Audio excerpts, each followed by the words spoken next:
Halo pendengar setia, selamat datang di Suara Generasi Bangsa. bersama saya Azaria Lukia Dan saya Lasti Agustiani. akan menjadi host pada episode kali ini. Ya, hari ini kita bakal ngobrol santai nih, tapi tetap bermakna tentang sesuatu yang menjadi jantung bangsa kita, bangsa Indonesia, apalagi kalau bukan Pancasila. Benar banget, banyak orang hafal 5 silanya, tapi belum tentu paham makna dan perannya. Nah, pada episode kali ini kita bakal bahas 7 peran penting Pancasila, mulai dari sejarahnya hingga penerapannya pada pendidikan anti korupsi. Nah, dan serunya kita nggak bakal berdua aja nih. Betul. Akan ada teman-teman kita yang bakal membagikan pandangan keren-keren tentang topik kita kali ini.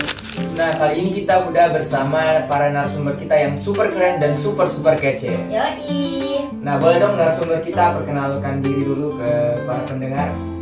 Halo semua, perkenalkan nama saya Sindri Dulkia. Halo semua, perkenalkan nama saya Dian Ekalati. Halo, perkenalkan nama saya Natalia Panasaluan. Halo, perkenalkan nama saya Nursiela. Nah, ini nih narasumber kita yang akan membagikan pandangan-pandangan mereka tentang topik yang akan kita bahas pada episode kali ini. Yuk, langsung aja kita mulai. Oke, kita mulai dari yang paling mendasar dulu nih, yaitu Pancasila dalam arus sejarah bangsa. Mungkin kita ke Asiri dulu nih. Menurut pandangan Asiri, gimana sih perjalanan Pancasila sampai akhirnya menjadi dasar ideologi bangsa kita? Menurut pandangan saya itu, Pancasila itu lahir dari proses panjang perjuangan bangsa. Para pendiri negara mencari dasar yang bisa menyatukan keberagaman Indonesia. Jadi, Pancasila bukan sekedar hasil kesepakatan politik, tapi juga cerminan jati diri Indonesia. Wah, menarik banget ya perjalanan Pancasila sehingga sampai menjadi ideologi negara kita. Nah, sekarang aku mau nanya nih ke Dian, boleh nggak? Boleh dong. Oke, seperti yang kita tahu nih di era sekarang ini banyak tantangan yang bisa menghancurkan nilai-nilai Pancasila. Jadi menurut kamu apa sih tantangan terbesar dalam mempertahankan nilai-nilai Pancasila? Oke, tentunya di era sekarang tantangannya sangat besar ya. Terutama arus globalisasi yang membuat banyak nilai keluar masuk tanpa filter. Kalau kita sebagai generasi muda tidak berhati-hati, maka bisa saja kita akan kehilangan arah. Oleh karena itu, kita perlu tetap menanamkan nilai Pancasila agar tetap relevan di zaman sekarang. Wah, setuju banget tuh di bagian arus globalisasi bikin banyak nilai luar tanpa masuk di filter. Seperti budaya-budaya barat yang masuk ke Indonesia padahal nilai-nilai itu negatif. Ya, betul sekali. Oke, kita beralih ke topik selanjutnya nih, yaitu Pancasila sebagai dasar negara.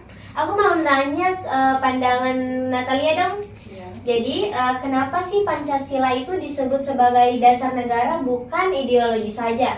Oh, jadi alasan mengapa Pancasila ini disebut sebagai dasar negara dan bukan ideologi saja ini karena Pancasila ini jadi pondasi dari seluruh sistem kenegaraan.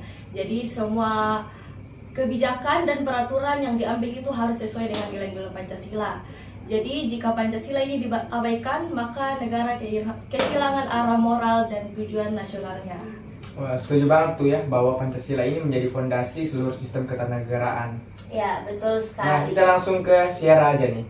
Menurut Sierra, gimana penerapan Pancasila sebagai dasar negara terlihat dalam kehidupan sehari-hari, dalam bangsa Indonesia ini sendiri, dalam masyarakat? Oke, jadi seperti yang kita sendiri tahu, Pancasila sangat terikat erat dengan bagaimana kita berbangsa dalam kehidupan sehari-hari. Jadi mulai dari kebijakan pemerintah yang pro masyarakat, semangat gotong royong dari masyarakat, serta sikap saling tolong-menolong, sikap adil terhadap sesama merupakan penerapan dari nilai-nilai Pancasila itu sendiri dalam kehidupan kita sehari-hari. Wah, sangat dalam ya Ya. nilai-nilai Pancasila dalam kehidupan kita sehari-hari ini. Oke, lanjut kita masuk ke Pancasila sebagai ideologi nasional. Kita kembali ke Asyiri. Sekarang kita masuk ke Pancasila sebagai ideologi nasional. Menurut Asyiri, apa sih bedanya Pancasila dengan ideologi lain yang ada di dunia ini? Pancasila tuh unik karena menjimbangkan semua aspek seperti spiritual, sosial, politik, dan ekonomi. Sedangkan ideologi lain itu hanya condong ke satu sisi. Jadi Pancasila tuh justru mengharmonikan semuanya sesuai kepribadian bangsa. Aku setuju banget sih sama pendapat Asyiri soal Pancasila itu unik banget karena bisa menyeimbangkan semua aspek ya, mulai dari spiritual, sosial, politik hingga ekonomi. Nah, sekarang aku mau nanya nih ke Dian, menurut kamu apakah generasi muda sekarang masih menjadikan Pancasila sebagai pedoman hidup? Oke, kalau kita lihat sekarang generasi muda tentu saja masih ada yang menjadikannya pedoman hidup. Tapi tantangannya ada di penerapan. Oleh karena itu, kita sebagai generasi muda perlu membuktikan bahwa nilai dari Pancasila masih perlu diterapkan di zaman modern sekarang ini. Misalnya, menghargai perbedaan, bersikap jujur, dan juga bertanggung jawab. Wah, setuju sih, tantangannya itu di penerapan bahwa generasi-generasi sekarang ini sulit untuk menerapkan sebuah nilai-nilai dalam Pancasila ini. Iya sih, memang Pak, kalau kita lihat sekarang kan sangat-sangat jarang pemuda yang menerapkan nilai-nilai Pancasila itu. Mereka lebih condong ke ideologi luar negeri. Ya, seperti itulah. Oke, kita akan masuk di Pancasila sebagai sistem filsafat. Namun ada fun fact bahwa 20 November kemarin adalah Hari Filsafat Sedunia. Wah. World Philosophy Day. Sepertinya memang hari ini adalah hari yang tepat dan spesial Ya, untuk kita betul bahas. sekali. Sangat-sangat mendukung ya. Ya. Oke, kita akan bahas nih Pancasila sebagai sistem filsafat. Dari sisi filsafat nih, menurut Natalia, apa sih makna paling dalam dari Pancasila secara filosofis itu? Oke, jadi Pancasila itu mendukung kita untuk hidup harmonis. Artinya kita tidak hanya hidup berhubungan dengan Tuhan saja, tetapi bagaimana kita membangun hubungan dengan sesama dan lingkungan sekitar kita. Secara filosofis, Pancasila itu mengajarkan kita agar setiap tindakan dan keputusan yang kita ambil harus berlandaskan pada nilai-nilai Pancasila. Wah, dalam banget tuh. Wah, sangat-sangat dalam Bahwa ya ada kata menarik pembahasannya. tadi, ada kata menarik Iya, bahwa iya. Pancasila mengajarkan keseimbangan antara Tuhan Benar banget. dengan manusia, sesama, dan alam. Oke, kita lanjut lagi ke Sierra. Pertanyaannya kepada Sierra adalah, gimana caranya supaya pemahaman filosofis ini bisa ditanamkan ke pelajar? Lagi-lagi pelajar ya.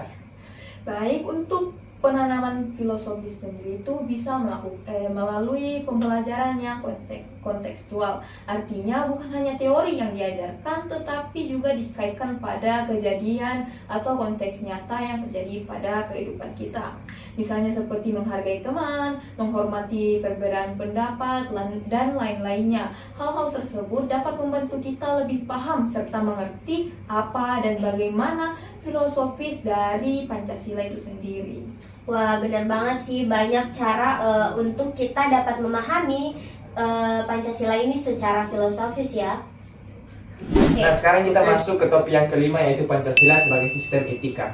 Kalau kita berbicara soal etika, tentunya etika ini banyak menjadi masalah dalam bangsa Indonesia itu sendiri. Ya, betul sekali. Pancasila jelas punya nilai moral yang tinggi.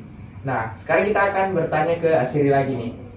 Menurut kamu nilai etika apa yang paling penting dari Pancasila ini? Menurut saya tuh kejujuran dan tanggung jawab. Karena dua hal tersebut menjadi dasar agar kita tidak merugikan orang lain dan tetap berperilaku adil. Aku setuju banget sih sama pendapat Asyiri soal dua hal itu yang merupakan perilaku yang tidak merugikan orang lain sehingga kita tetap berperilaku adil. Oke, aku mau nanya ke Dian, boleh nggak? Boleh dong. Oke, menurut kamu gimana sih peranan penerapan etika Pancasila bisa membantu mengurangi perilaku negatif di masyarakat? Oke, menurut saya tentunya penerapan etika Pancasila bisa membantu mengurangi perilaku negatif di masyarakat.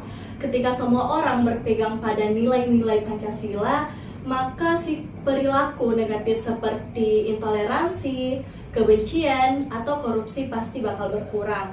Karena Pancasila menuntun kita untuk beretika dan keadilan sosial. Wah, setuju ya. Seperti nilai-nilai intoleransi dan kebencian atau korupsi itu bisa diatasi dengan nilai-nilai Pancasila itu sendiri. Ya benar sekali.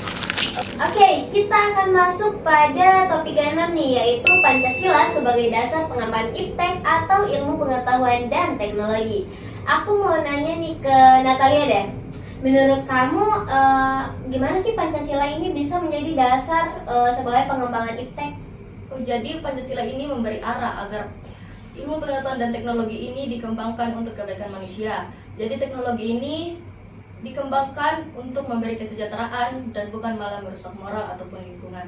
Wah iya ya, kayak Pancasila ini udah menjadi dasar dalam segala kehidupan bangsa Indonesia. Jadi kayak iptek juga ini dikembangkan untuk kebaikan manusia berdasarkan nilai-nilai Pancasila itu sendiri. Ya benar banget sih. Oke, kita lanjut ke Syara lagi. Menurut kamu, apakah kemajuan teknologi saat ini sudah sejalan dengan nilai-nilai Pancasila? Oke, menurutku masih memerlukan arahan di mana teknologi saat ini semakin berkembang, berinovasi, yang dimana kita juga menghadapi tantangan seperti etika berdigital, di mana kita bisa memanfaatkan Pancasila sebagai kompas untuk petunjuk arah agar tetap menggunakan teknologi dengan bijak sesuai dengan nilai kemanusiaan serta nilai keadilan. Wah, aku setuju banget sih. Kita masuk ke segmen yang terakhir, yaitu topik yang sangat menarik, Pancasila sebagai dasar pendidikan anti korupsi. Wah, udah masuk topik terakhir banget nih. Nah, oke, kalau segmen terakhir ini tidak kalah penting, yaitu bagaimana Pancasila sebagai dasar pendidikan anti korupsi ini kita terapkan dalam sebuah pendidikan. Nah, kita ingin tanya ke Asyiri, kenapa nilai-nilai Pancasila ini penting banget dalam pendidikan anti korupsi? Karena Pancasila itu mengajarkan kejujuran, tanggung jawab, dan keadilan. Nah, nilai-nilai ini merupakan benteng utama agar kita tidak tergoda untuk berbuat curang atau korupsi. Wah, betul banget sih. Memang Pancasila ini mengajarkan banyak hal seperti kejujuran, keadilan, dan tanggung jawab, sehingga ini menjadi benteng kita agar kita tidak tergoda untuk melakukan hal-hal negatif lainnya seperti ya itu korupsi. Ya. Sekarang aku mau pertanyaan terakhir deh buat Dian, boleh nggak? Boleh. Oke. Aku mau nanya nih ke Dian. Boleh kasih contoh nggak ke kita semua gimana sih sikap anti korupsi yang bisa mencerminkan nilai Pancasila di lingkungan sekolah? Oke, dalam lingkungan sekolah ya, boleh banget dong. Contohnya seperti tidak mencontek, tidak memanipulasi tugas, dan juga bersikap adil di dalam sebuah kelompok. Contoh sederhana itu adalah wujud nyata dari sila kedua dan sila kelima, yaitu kemanusiaan yang adil dan juga keadilan sosial. Mungkin hanya itu. Wah, ternyata anti korupsi ini juga bisa seperti tidak menyontek ya, Ya. tidak memanipulasi tugas dan bersikap adil dalam kelompok. Wah, menarik. Wah, luar biasa banget ya pembahasan kita hari ini, mulai dari sejarah hingga pendidikan anti korupsi. Semua ini menunjukkan bahwa Pancasila itu hidup di setiap aspek kehidupan kita. Benar banget, jadi tugas kita sekarang bukan cuma menghafal 5 silanya, tetapi bagaimana kita mengaplikasikan sebuah nilai-nilai Pancasila ini dan menjadi tindakan nyata dalam setiap aspek kehidupan kita, mulai dari sekolah hingga masyarakat. Ya, mungkin itu saja pandangan-pandangan yang bisa diberikan dari teman-teman narasumber. Yang Boleh dong? sangat hebat. Ya, benar sekali. Boleh dong say goodbye untuk pendengar-pendengar kita.